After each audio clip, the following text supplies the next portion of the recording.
వసంత ఋతువు ఆగమనానికి సంకేతం హోలీ పౌర్ణమి.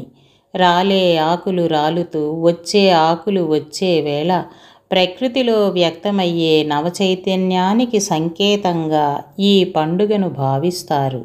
పాల్గొన చైత్రమాసాల సంధికాలంలో జరుపుకునే ఈ పండుగ గురించి భవిష్య నారద పురాణాలతో పాటు గాథా సప్తసతి, మాళవికాగ్నిమిత్రం, నాగావళి లాంటి గ్రంథాలు పేర్కొన్నాయి. ఆధునిక కాలంలో సామాజిక సమైక్యత, సమిష్టి భావనకు ప్రతీకగా నిలిచినట్లే ఈ పండుగకు పురాణ నేపథ్యమూ ఉంది.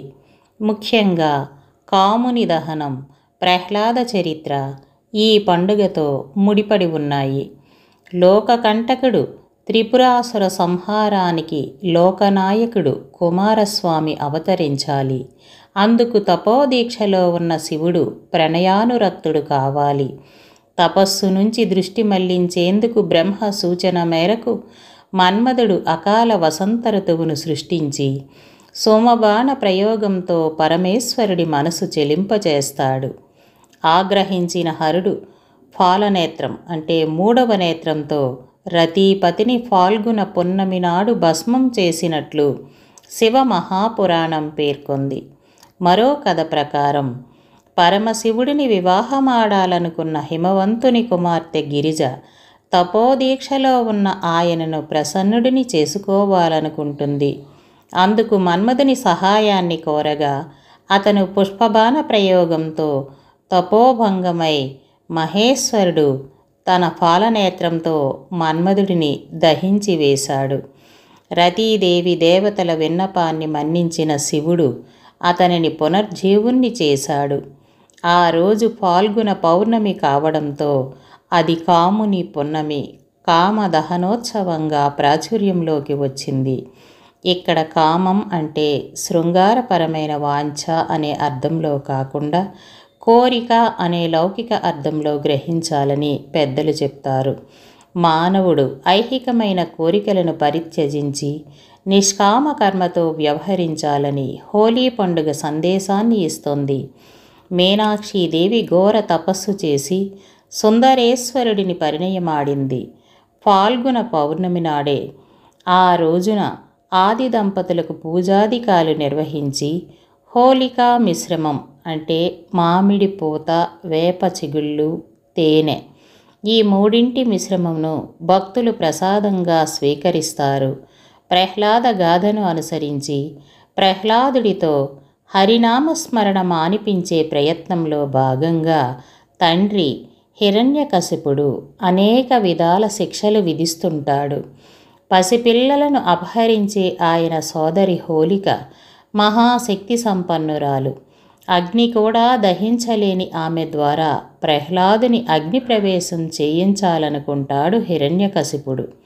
అన్న ఆజ్ఞ మేరకు హోలిక మేనల్లుడిని ఒడిలో కూర్చుండబెట్టుకొని అగ్ని ప్రవేశం చేస్తుంది. అయితే అతని స్పర్శ కారణంగా హోలిక అగ్నికీలలకు ఆహుతి కాగా ప్రహ్లాదుడు భద్రంగా బయటికి వస్తాడు. హోలిక దహనమైన ఫల్గుణ పౌర్ణమినే ప్రహ్లాద పౌర్ణమి అంటారు. రాక్షస పీడ వదిలినందుకు సంతోషంతో ప్రజలు రంగునీళ్లు చిమ్ముకుంటూ వేడుక జరుపుకున్నారట.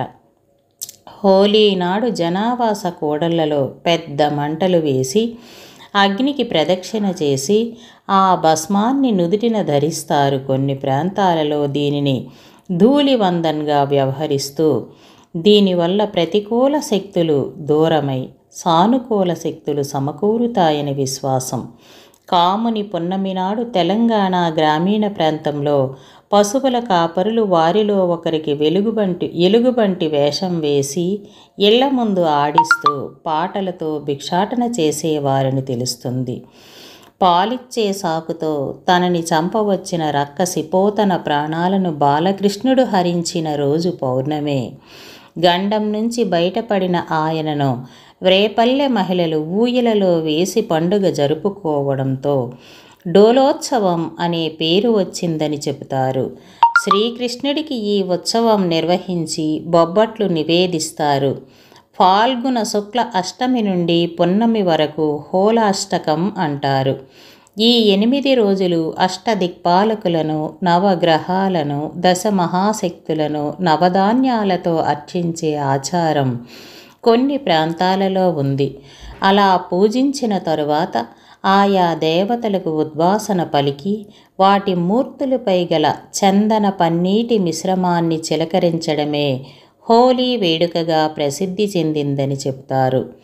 ఆనందంతో పాటే ఆరోగ్యం. హోలీ నాడు ఆనందాన్ని పంచుకునే క్రమంలో వాడే రంగులను వేపగింజలు, కుంకుమ, పసుపు తదితర ప్రకృతి సిద్ధ ఆయుర్వేద పదార్థాలతో తయారు చేసేవారు.